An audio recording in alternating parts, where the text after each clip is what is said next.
Kia ora and welcome to Cinema in Context, where we discuss all things film and the connections between. My name is Jeremy Downing. I'm Sarah Watt. And I'm William Chen. And each month at Cinema in Context, we discuss two films, one current and one retrospective, with some connection. It could be the same actor, the same director, or a similar theme.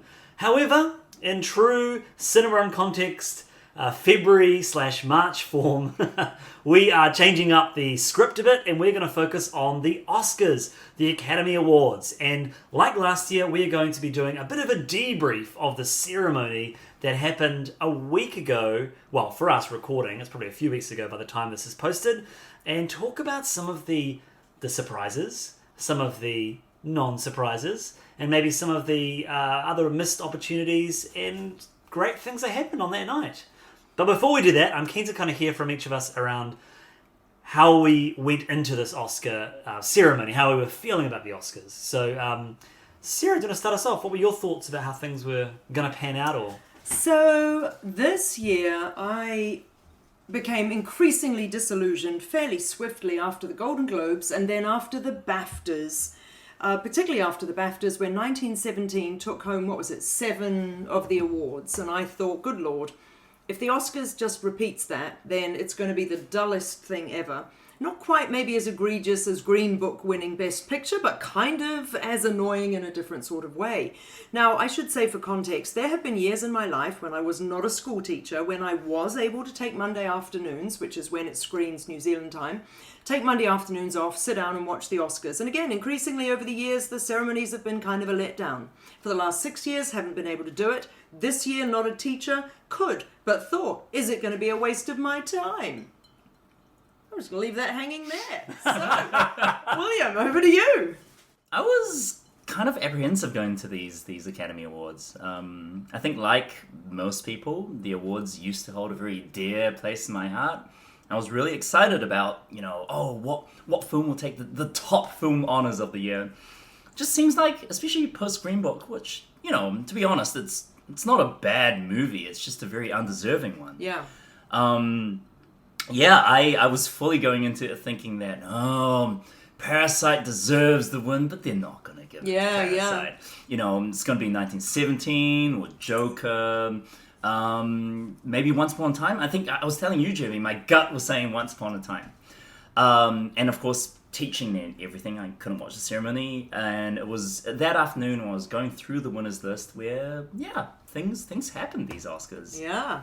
I think that gut feeling, I shared that. I messaged Sarah at the same time. I think, I'm pretty sure Once Upon a Time is going to win. But yeah, I have to agree with both your sentiments. I was, I think, far more apathetic about the whole thing. After Green Book, particularly in a year where there was so many better films that discussed race in particular and some of the more grittier issues that Green Book was trying to deal with. It felt like a very pedestrian, safe way to deal with those topics. And then the nominations this year, on first glance, were left a lot to be desired. And there's a lot of discussion about representation in the awards ceremonies, particularly for women and for people of colour and different ethnicities and different ways of being. It seems to be that the Oscars have, over the last few years, perpetuated certain ideas, or at least that's the narrative that gets norms. Yeah. And so I was feeling a little bit disillusioned by that. And didn't even bother to pay it much attention, to be honest, beyond on the day thinking, I kind of do still care. So, Sarah, can you please tell me what's going on through messages? And I have in the past really enjoyed taking a day off and indulging and watching the entire ceremony. But I don't know, the films of this last decade that have won Best Picture, we talked about this during the Birdman and 1917 podcast. I mean, they've been more boring than not, and so I didn't expect much. The short list of 9 as well. I mean, I don't mean us to leap directly into talking about Best Picture, but just to say, the short list of 9, to be fair, was no worse of a short list than in previous years, but definitely when we discussed it, I think there was Ford versus Ferrari, for me, is categorically shouldn't even have been up for Best Picture, and that's ludicrous. And it maybe had its place in other categories, as we'll discuss. But actually, there were very, very few of those other 8 that I thought truly deserved Best Picture, even Uncle Marty's The Irishman. And so, as you say, William, it was a case of, Parasite is really the only deserving win, but it's probably not going to happen. Therefore, is this just going to be a complete letdown?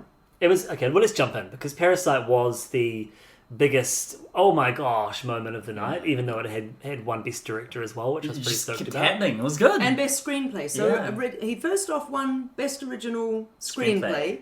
And you know how sometimes, like I know that Tarantino and others have often been fobbed off with that. And that's what I thought as well. And you think, that's what you're going to get. That's what I thought with Director too. I thought, he gets Best International Film. Like Roma, Game Director. Yeah. And then Best International Film came before Director, didn't it? So then you think, his fate is sealed because they're never going to give the same... They're never going to give the Oscar to the best... Crouching Tiger. International Feature Film plus... Isn't that lovely? They call it International...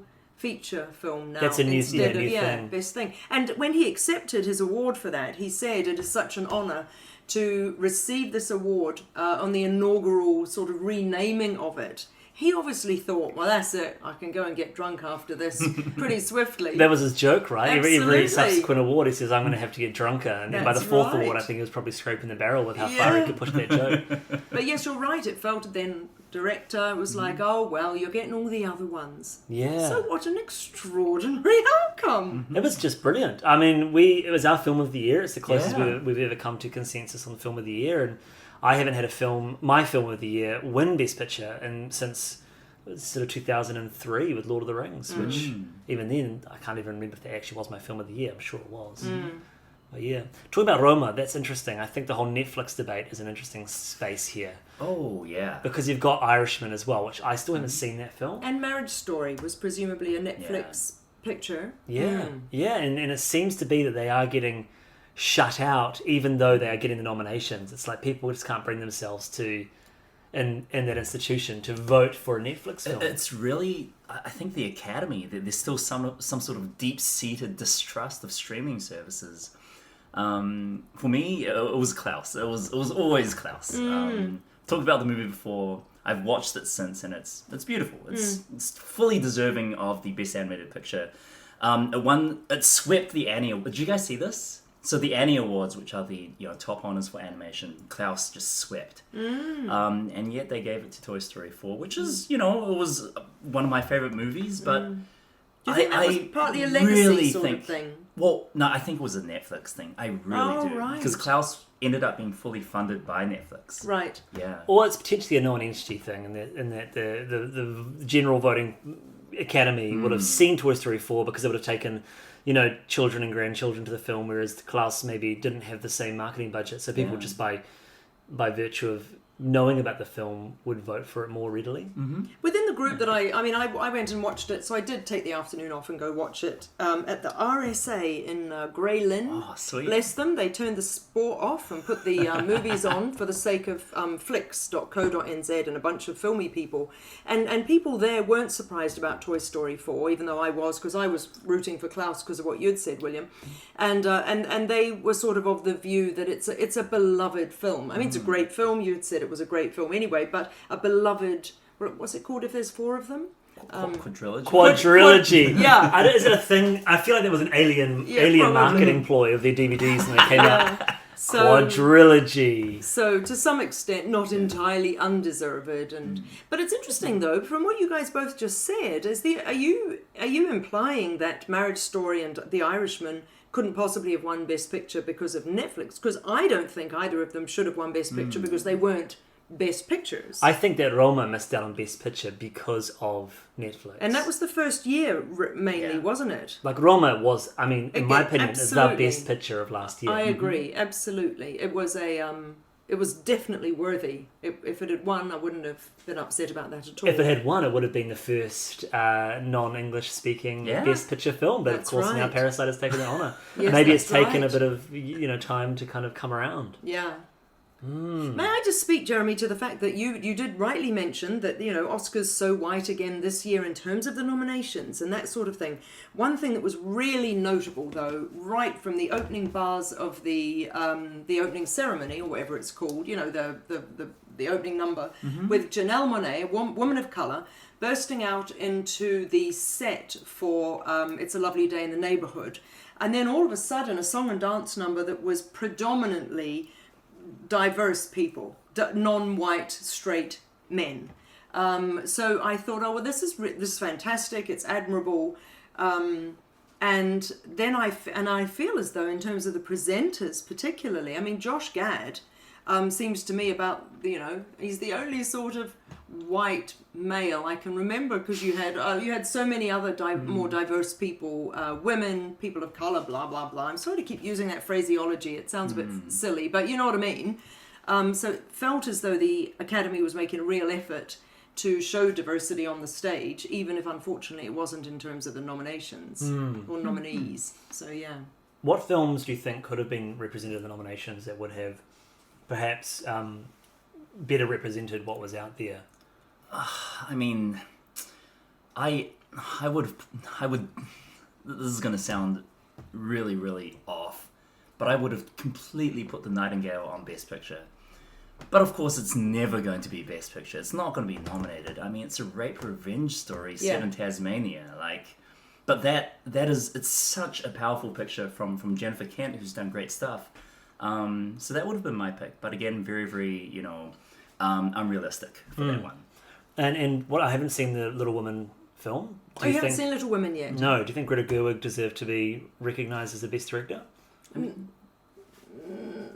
No, I mean, it's a great film. She does a great job, but I didn't quite see it as being whatever the next level of, best director or best film. Yeah, I agree with that, Sarah. I enjoyed it a lot. I saw it twice. Nice, because they do really cool things with time in that movie. Because the book is so, and then this happened, and then this happened, and the movie, this specific adaptation just bounces around all over the place with, flash forwards and old age makeup and stuff. And the energy, not just even in the plotting, but the energy in the acting, the performances, the music. I mean, everything about it was completely uplifting, wasn't it? It was a hugely energetic, gorgeous, pacey, perfectly put together film. Absolutely. But yeah, I agree. I don't agree with the people who say Greta Gerwig was shafted, she was snubbed. She did a really good job, but yeah. So do you think the discussion then, in terms of the criticism of the lack of an awards nomination draft that better represents our society, do you think it's more indicative of the industry as a whole? Yeah, look, I haven't thought about it carefully enough, but my inclination is always, isn't it really more about the films that are coming out? So if if there is a predominance of films that are made by white men about white men or whatever, then unfortunately, proportionally, that's what we're dealing with, and therefore they are statistically more likely to get a nomination because there's more of them, that sort of thing. Yeah. But I haven't looked. I mean, you're saying, are there films that should have been nominated this year? And I've got to be honest with you, my mind's gone a blank. I can't think of any films particularly that I feel were egregiously overlooked. I have my views on the 9 that were put up for it. I mean, I don't think Jojo Rabbit is a Best Picture material. And I know that's controversial because people love that movie. I thought it was a terrific film. But I don't think it's Best Picture. Ford versus Ferrari is not Best. The Irishman is not a Best Picture. But if they had given it to Scorsese, I would have accepted it purely on legacy, body of work grounds. And you remember there was a time when people got their Oscars and you went, oh, look, it's for the body of work and that's okay. Scorsese for The Departed. Well, The Departed, to be honest, which I think is, it's an okay, fine film. Yeah. But it is definitely no Goodfellas, no Casino, and all that. So yeah, I think you're absolutely right. So if they'd given it to Uncle Marty, particularly as, bless him, he's saying in all these interviews, well, that might be my last movie. And he's not, and he then sort of is swift to say, it's not like he's foreshadowing that he's ill or that he's about to drop dead. And let's remember, he is only 77, but bless him, if that is his last movie and he doesn't get another bite at it, I'd be sad. But, but The Irishman was not quite Best Picture. I bring it up because I think I'm probably investigating my own frustration with that, and I can't think of actually many films that there's no film sitting there that I wish, oh gosh, that should have been recognised. But I think that the Oscars becomes a easy scapegoat for those frustrations because they are the sort of elite body that are recognising talent. I think a lot of people were pushing for what's called The Farewell. Oh, yeah. To be nominated. Yeah. I thought it was alright. I don't know. Maybe as a Asian New Zealander, I wasn't getting the Asian American vibes. It's weird. It's very much a movie made by Asian Americans for Asian Americans. Oh, you think it is? Yeah, Sorry, yeah, you're yeah. saying, but why? So why were you not getting the Asian American vibe? Because I just did not feel culturally in sync with the whole movie. I see. But, you know, for the audience that it's made for, and for apparently every single critic out there, it's amazeballs. Yeah. Yeah, it just seemed to over-explain some things and feel very much in the, oh man, I'm a child of both worlds kind of thing, which is tiring. Sure. Yeah. Well, that's interesting, because my response to The Farewell wasn't obviously about that, because I'm not a child of any. My two worlds are England and New Zealand, so it's a little bit harder to, make a fuss about that. But for me, it was about the grief and the anticipation of grief and the loss and the deception and all that sort of thing. Not the cultural side of things as interesting. much. Yeah. Let's shift gears a bit and talk about the acting awards. So, Yeah. 4 Yes. acting awards. Yeah. What a great spread, I thought. It was a great spread of performances. So supporting acting. So I guess Brad Pitt was the first winner of the night, Yes, he wasn't was. Yeah, gave a very lovely speech, I Yeah, the thought. speech was fantastic. Yeah, funny. You see, I don't think Once Upon a Time in Hollywood is Brad's best performance. I thought he was perfectly good in it, and I don't even mean he was only good. He was fine, he was great in it, but I don't think he was the best in that film, and I don't think it was his best performance. But then when I realised his only other Oscar is for 12 Monkeys. He got nominated for 12 Years a Monkeys. Slave, I think. Oh, it might have been nominated, but he's won an Oscar as the producer of Not not 12 Years a Slave. Well, 12 Years a Slave, he did produce it and did win Best Picture. So I think it might be that. But all he has is a producing Oscar. Well, Argo, wasn't he one of the producers on Argo? Should we look it up? Let's look it up. What is Brad Pitt's Oscar history? I will look it up. And so in a way, again, I thought, oh well, it's all right for him to win because he is a good actor. He's done some great things. I'm a little bit tired, to be honest. Though I didn't really like the way that those 4 categories were completely the 4 winners were completely the same in the Globes, the BAFTAs, and the Oscars. Yeah. That's disappointing, and it would have been wonderful for there to have been some sort of upheaval. But at least it wasn't completely undeserved. Yeah, that's my view on Brad. What do you guys think is probably his best acting gig? Oh gosh, I mean, I love 12 Monkeys. Mm-hmm. It's sort of that. Fight He's got a Club? lot to play with. Is it Not Fight Club? is it Burn After Reading where he plays the The The gym. gym instructor. I got his number. I mean, Inglourious Basterds is a caricature, isn't he? I don't know. I always loved Brad. I think the thing about what I quite admire about him is that he's always in sync with the vibe of the film. I feel. Was that 12 Years a Slave? Yeah. So it was. He was 12 Years a a Slave. producer of 12 Years a Slave. So he won Best Picture, Yeah. and then did he get nominated for Best Actor for? Yeah, so he's been nominated for Hollywood, which he won. He was nominated for The Curious Case of Benjamin Button, Oh yeah.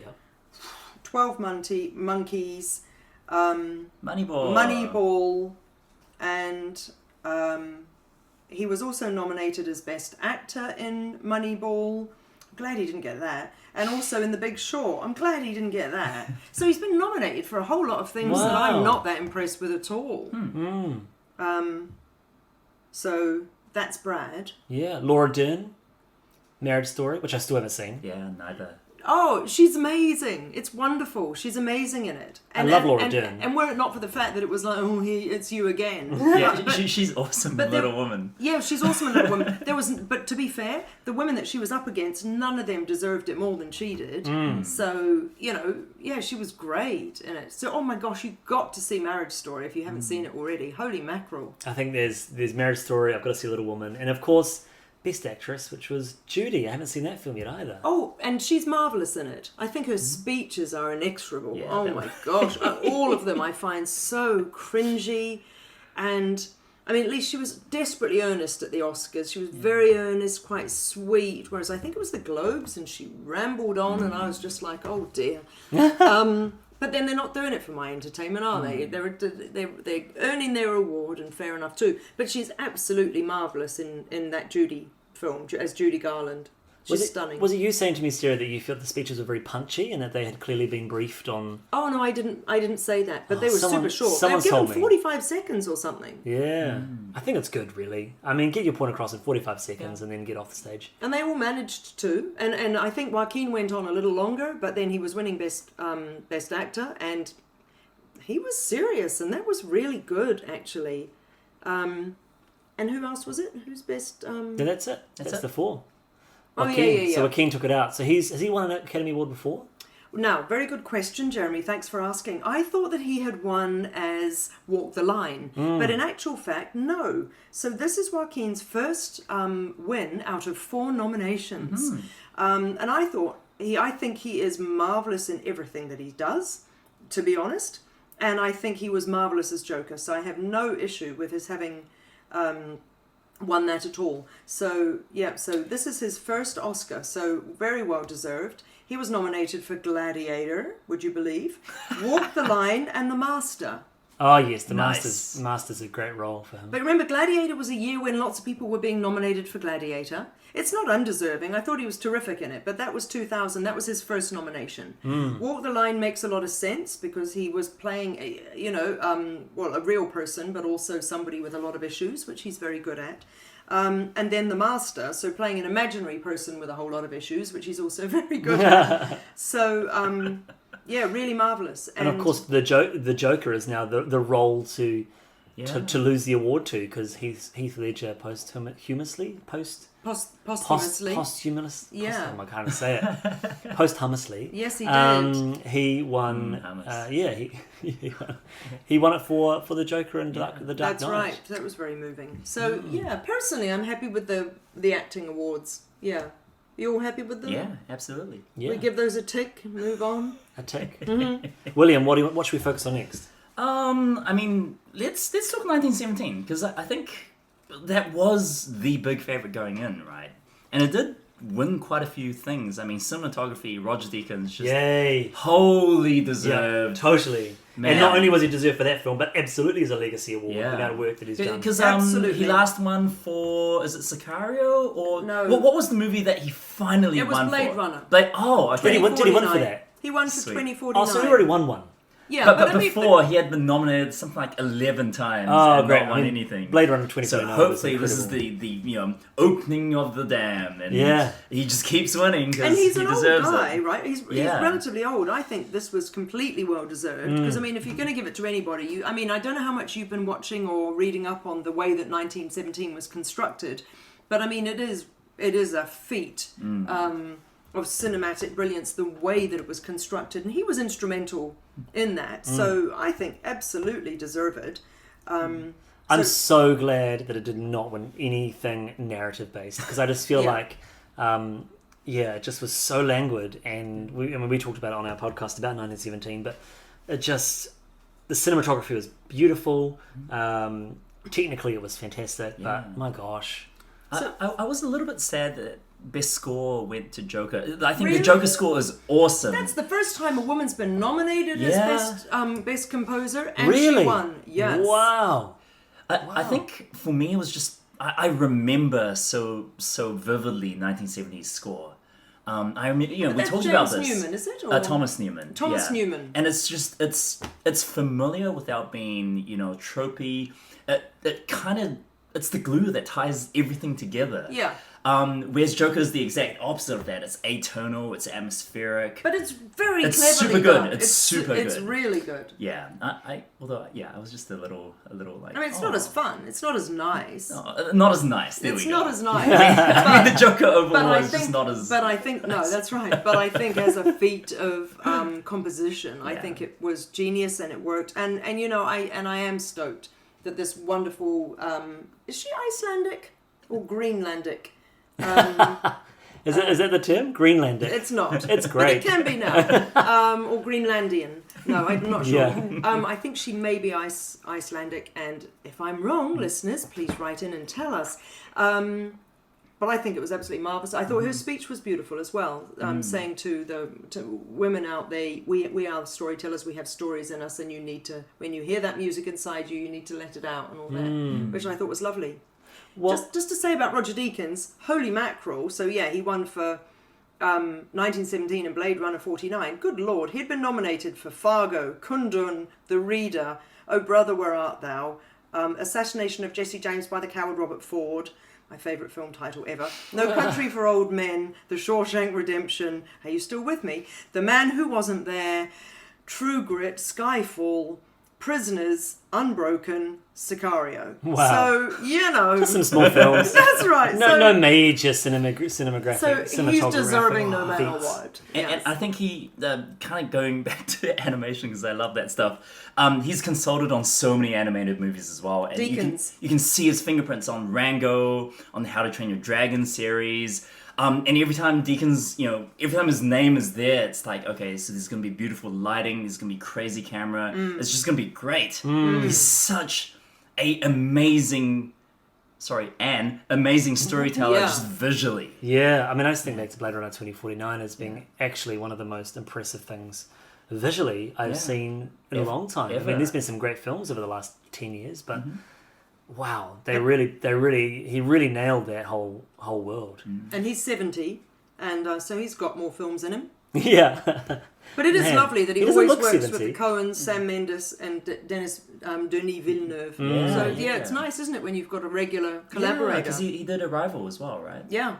Wow, what a great like triad of directors. I guess. And what a great oeuvre that this bloke has contributed to. Skyfall is such a pretty movie. Yeah, we talked about this again on our last podcast, but the burning church or whatever it was in 1917 was so much like the scene in Skyfall at the end. Talking about kind of the song within you and letting it out, I guess it's a segue to talk about Elton John, because of course he won the song from Rocketman with his writing partner, Bernie Taupin. Taupin or whatever. And he was in New Zealand the week before the ceremony, and he was in New Zealand the week after the ceremony. Yeah. So he'd flown back. Especially and of course, to perform. Now it's just in the news that he last night in New Zealand had to leave the stage crying because he has something called walking pneumonia. Yeah, walking pneumonia is basically a lower level form of pneumonia that enables you to carry on with your daily life. But I think probably not if you are a stadium performing rock star or pop star at least. And bless him, he did an hour and 50 minutes. Yeah, and he sang at the Oscars and he'd done it. It's just what a trooper. And he's got two more gigs this week. And he was meant to be doing Tuesday, Thursday, but is apparently deferred, so it's Wednesday, Thursday now, and hopefully he'll get through those. Yeah, he's a professional. He did say though in his speech, we haven't got one of these before, and I'm like, I'm sure he's definitely been nominated. Right? They haven't had one together. It was the first time the two of them. So Elton has won. He must have won for Lion King. I'll have a look. I mean, that's a coup if he hasn't, right? He definitely has been nominated because he's like Romeo and Juliet or something. He got nominated for a song. I hope he didn't win for something like that. But he did get nominated. That's an awful movie. I haven't seen it. But. So he won for The Lion King in '94 and Rocketman 25 years later. Is that the maths? Yeah. So that's right. But The Lion King he hadn't done with Bernie. So that's why this was a very, very special thing for them. What a special thing. It's a celebration. I haven't seen the film yet, but it's a celebration of... You've not seen Rocketman? No, I need to see it. Oh, you will love it. I mean, it's a musical as well, right? It's stunning. It is. It's like if that Freddie Mercury biopic was actually a good movie. Yeah. I thought that was a pretty good film, Bohemian Rhapsody. Yeah. Oh, I'm a huge... I mean, Queen is my favourite band of all time. Wow. And I really didn't care for that movie. But you know about how messed around it was in its production, and that Dexter Fletcher was brought in to save it. Oh, and then Queen or surviving members of were like, yes, say this, no, don't say this. Oh, we have to actually look like good guys. I don't care much for that movie at all. You know that when what's his name, Sacha Baron Cohen was attached to that film. He wanted to pretty much just focus on Freddie Mercury's wild partying lifestyles and make the whole film about the excess of his life. I guess A Wolf of Wall Street via Freddie Mercury. I don't know how that would have gone. Yeah. When we were in Cannes, I read a Hollywood Reporter or Variety interview with Dexter Fletcher, where he actually let on that the way that he got conscripted into Bohemian Rhapsody was that Bryan Singer, of course, was the director, and Bryan was having issues and kept disappearing from set or turning up late. And eventually the producer, or one of the producers, rang Dexter, and they were kind of mates, and said, can I get you to come over here and save this film? And I think he expressed some sort of, I don't really know. I mean, he'd done Eddie the Eagle, but he hadn't really done a massive sort of, musical blockbuster. And I believe the quote is that the producer said, if you came over and pooed on the floor, it would still be better than what we're dealing with at the moment, or something. I mean, I'm probably misquoting, but something that was just like, dude, we just need you, and anything will be better. So, of course, he did. And actually, I mean, maybe the film was flawed and had a lot of issues or whatever. I thoroughly enjoyed it, though. For Best Picture, and it almost won. But he saved it. I mean, he really made something of it, and it was definitely saleable and watchable and all that. And of course, but Rocketman was his own baby. He was already working on that. And Taron Egerton sings live. I mean, he sings the songs himself. And does a superlative job. So, I think you'll absolutely love Rocketman. So I'm thrilled for Elton. Yeah. I do need to see it. And real happy that Frozen 2 didn't get it, because those were some lackluster songs, man. So there was a number at the Oscars. I don't know if you know this, but there was it was really kind of lame, but I get where they were coming from because it was kind of sweet. And what they did is they said, Frozen's been translated into 40 different languages worldwide, and here we have a selection of the young women who play Edina. No. who play Elsa. No, but isn't it Idina Menzel? Yes. And so she, and then a whole bunch of other women from different nationalities came out, and they all sang not Let It Go. Let It Be, Let It Go. Yeah. Not that one. It's gone. No. Whatever the it's song the is. Whatever the song is that's like of the Frozen 2 anyway, and they all sang that together. It's the third song that like landed somewhere over there. So that, but all I'm trying to say is, there you get your diversity, because you've got your people from all around the world, and you've got women as well. Tick. So there you go. Like, it was very a bit boring. It was very Disney of them, I thought. It reminded me of It's a Small World After. Yes, it did, absolutely. Let's talk about Taika Waititi. So Taika. He took away Best Adapted Screenplay. It was a moment that was shared all over my friends' Facebook pages. I think, regardless of how we all feel about the film, I quite liked the film. I felt it dragged in the third act, but it was still a really well-rounded film eventually. I mean, far out. Taika Waititi, he's come a long way. He started off getting an Oscar nom, and then he's most recently won himself an Oscar. Yeah. It's a pretty special speech as well, I think, calling out to the indigenous peoples of the world and the indigenous storytellers. And awesome. Yeah. It's funny because all of the pre-Oscar stuff that I've been watching, Taika's hilarious, and we all know that he has a very, very natural wit. He has a certain laconic way about him. He's terribly dry, terribly funny. Dry not in the bad way, dry in the good way. You know what I'm talking about. The Wellingtonian way. That's right. And he's absolutely brilliant. And then all of a sudden, I feel as though the couple of moments that he was at the Oscars, which include his speech, and when he was presenting a presenter for something else, and he said Moriora, which was amazing. He was very much more serious and a little bit more like rabbit in headlights, kind of a bit scared. And I can't blame him for that. I suppose you would be. So his speech wasn't quite as natural and funny. And apparently, I think he said directly afterwards, he felt a bit stink because he'd sort of frozen or forgotten things or something like that, He was wonderful. If you want to be entertained, though, watch his press interview directly after that. It's outrageous. He's just it's just go watch it. If you like Taika Waititi, it's worth a watch.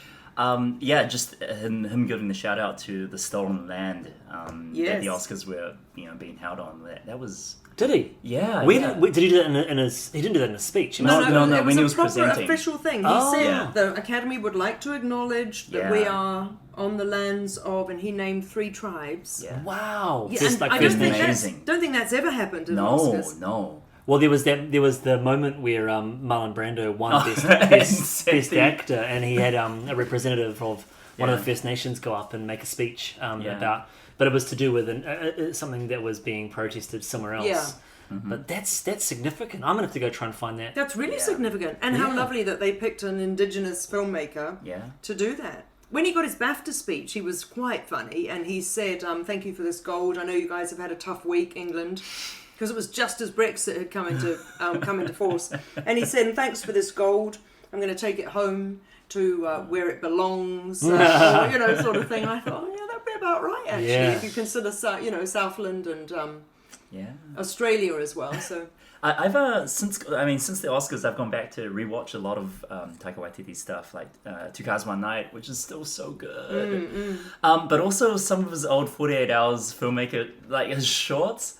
Which, have you guys seen some of these? I know people have been mentioning them, but they are insane. And they're so bad in that 48 Hours, competition kind of way, but hilarious and off the wall. Didn't Doug, your husband Doug, you know your husband Doug. Yes, I do know him. I'll just explain to you how you know him. But didn't he judge a 48 Hours festival when Taika I don't know won? if he was judging it, but Doug entered 48 Hours the same year that Taika had entered and won his. Right. Yeah, okay. So he made reference to it on Facebook or somewhere. Yeah. He, Taika Waititi went to the same university that I went to, the same Victoria University Wellington Theatre School with Jermaine Clement and Brett McKenzie. So they, we share an alum kind of connection. So watch out, Oscars, here I come. But seriously, his back catalogue is just fantastic, and he's making 2 films at the moment. He's got the Cool Runnings kind of inspired film about the American Samoan soccer team and the guy that came in and kind of made them winners. And then he's also making the new Thor film, which Love and Thunder. Yeah, which sounds brilliant. It just sounds cooler and cooler and cooler the more we hear about it, because Christian Bale just signed up. Oh, that's cool. What? I mean, Natalie Portman's back playing Lady Thor. As Thor? But also, so to be cool. called Love and Thunder, that's adorable. Yeah, and I love that he's really doubling down on that whole kind of like 80s, but also that sort of 60s sword and sandals. Yeah. The whole inspired thing. It's just wonderful. Yeah. I mean, Ragnarok was the 80s, wasn't it? With these sort of like techno thing. But now it's even more pushing into Yeah. the arena. cute. And he's also, he's been trying to get his Akira remake off the ground for so long. He's also working on a TV series of... with Jude Law, I think was just reported. But it's like a... what is it? It's... While you look him up, I'll just say, interesting what we were saying before about when somebody gets an award, gets an Oscar, and you think, oh, that's all you're going to get. Because in a way, the screenplay Oscars are quite often look, you're never going to win the main prize, but we'll give you this one. And in this instance, I'm not suggesting that Jojo Rabbit didn't deserve Best Adapted Screenplay, because it was adapted from a novel, and I think he did a terrific job, etc., etc. But it does seem, doesn't it, a little bit like... Because he was up for Best Director as well. No, he wasn't. Yeah, no, that was at the BAFTAs. Sorry, but even that, it's like, wow, He got. I mean, I understand why. I was thinking about this Best Adapted Screenplay because, one of the key things that he added to the film, and he's talked a lot about this in the kind of build-up in the interviews, that the Hitler character wasn't in the book, and the book was very much a more serious film. So I think, in terms of an adaptation. It's fusing definitely it with his kind of ethos and his style. Yeah. It's so easily visible based on that story, what he's injected into the film, both the humour and giving Jojo a conscience. Who's Hitler? It's quite amazing. And also, Tarantino's never won Best Director, has he? I don't think so. And he won, obviously, screenplays. For Inglourious. And Pulp Fiction. Yeah. So Taika's in good company. He's still relatively at the beginning of what will be a fantastic career. So it's okay that he didn't get any bigger than that. You know what I mean? Yeah, and I'm hoping that he eventually gets his way to Best Director, because I think he's absolutely capable of it, and would deserve it for the right film. Yeah, and I think we've talked about this during our Thor review back in the day, but you can really see his style evolve over the movies as well. Like, I went back to watch Boy a couple of years ago, and it still feels that and Eagle vs. Shark feel very much like, what if Kiwi made a Wes Anderson movie? Like, stylistically, it takes so much of Wes Anderson's work and just reimagines it in, East Coast setting or whatnot. But then you watch, Water People and What We Did in the Shadows and Thor, and he's just evolving with every single movie, and it's so cool to see. Well, you've got, I think Eagle vs. Shark is it reminds me of Napoleon Dynamite. Yeah. I think definitely Boy Wes Anderson. Hunting for the Water People has some real Tarantino aspects to it with the chapters. And to be fair, Jojo Rabbit looks exactly like a Wes Anderson film. Grand Budapest Hotel. It absolutely does look like it's set in a couple of rooms of of Grand Budapest Hotel. It's interesting the way that we talked about this again with that when we did the podcast on Jojo Rabbit, but I love Wes Anderson, don't get me wrong, but there's always that sort of disconnect from what's going on. It's very heightened, whereas Taika has that kind of heightened element. But my gosh, the best parts of Jojo Rabbit are those, and I talked about it again, is those human moments. And another interesting thing he said in the kind of lead up to this awards ceremony is, I made this a comedy because I don't know how to do a drama. I only know how to do comedy. But every one of his films have such a dark heart to them. Not a dark heart, but they deal with some really serious things. Like you look at Eagle versus Shark, and you've got, we've talked about this before, but absent parents, and Boy has the central part is the death of a mother, and how that's just sent ricochets through the whole family. And even Thor Ragnarok has kind of some really underlying narratives that are quite hard to face. So I think he's sorry. No, that's. I think he's very, very drawn to truth and pathos, and when I say darkness, I don't mean in an emo way. I think he's very drawn to that, but I think he is, and you see this in all of his interviews, everything except for his Oscar speech probably, but he always then gets to that stage where he has to sort of puncture it and then punctuate it with humour and sort of undercut things that might have got a bit too serious or a little bit too dark. And I think that speaks such a lot to the way he is as a person, and yet he's still drawn to these serious moments, and you know what I mean? It's not all frivolity, but he couldn't, at the moment I think he thinks he could not maintain a full drama marriage story type film without, I think he could. But on that note as well, the TV series that I was thinking of and I've just looked up is an adaptation of Terry Gilliam's Time Bandits. What? Well, that's going to that'll be cray-cray. Which is one of the scariest things. Peanut butter and chocolate.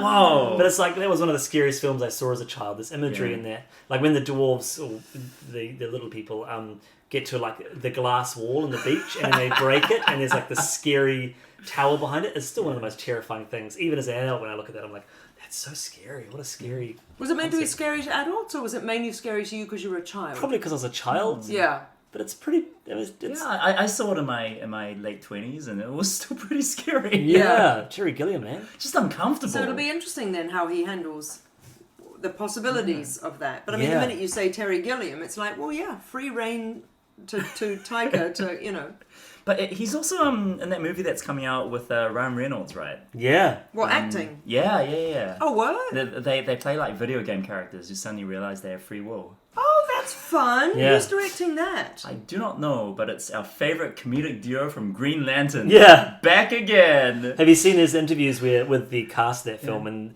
they're like, this is the first time we worked together, and the other castmate's like, but Green Lantern? And they're like, I don't know what you're talking about. Wait, was Taika in Green Lantern? Yeah, he was the roommate. He's the comedic sidekick. Yeah. Oh, but just like as a small supporting best mate kind of thing.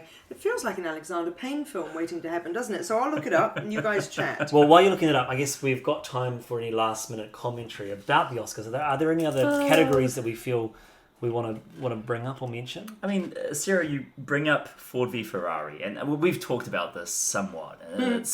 I don't think anyone thinks it's a particularly good movie, but the editing is really good, and I think it won editing. It won editing, and it completely deserves it, because without the editing, that movie would be so slapdash. And somehow they took these amazing race scenes and just spliced it together into something that's actually exciting. And you're following a race, even though you kind of know. I mean, it's a historical race. You know who won. So I was pretty happy for that. I think that won one of the Sound Awards as well. In 1970, won the other one, which is also good. Yeah, real happy. Yeah. And 1917 won Best Visual Effects. Visual Effects. But that's all. It only won those three. Yeah. And cinematography. Right. Little Women won Best Costume Design, which it absolutely should have because the costumes were unbelievable. And Once Upon a Time in Hollywood won Best Production Design, which absolutely deserved. I mean, they recreated. It's like basically the best part of that movie. Yeah, and there's the nostalgia that comes from it. Because it feels so real when you watch it. He'll be sad, won't he? He will have been really sad about not winning any more than that, but you know how I feel about that film and how William feels about that film, and it wasn't quite up to snuff. No, it could. I mean, was it up for cinematography? Because the lighting was just beautiful in that film. Do you want to look that up, William? While Sarah, what were we Sean Levy. Sean Levy is the director of. Funnily enough, Stranger Things. Producer of Arrival. Sorry, beg your pardon, people.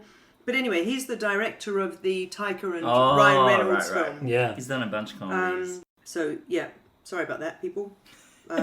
Also, Hair Love won Best Animated Short, and it's free on YouTube, and it's awesome. I highly recommend people check it out because it's such a wonderful little thing. Well, Phoebe, who was on the podcast, our Oscars debrief last year, she was one of the contributors, the Kickstarter contributors that helped put that film together, and she's very proud of the fact that her name is in the credits. Oh, that's awesome. So, yeah, nice little cinema and context connection there. Sean Levy or Levy is Night at the Museum, and the remake of Pink Panther, and Date Night, and Real Steel and stuff. So, he's a funny guy. He's sort of that run-of-the-mill dialer comedian director. Sure, this is where I leave you. So, yeah, that's right. So, Jason Bateman, that kind of thing, and some Stranger Things. So, good times. Cool. Once Upon a Time was nominated for Best Cinematography. Was it? As well as costume, sound mix, Who sound was editing. the cinematographer?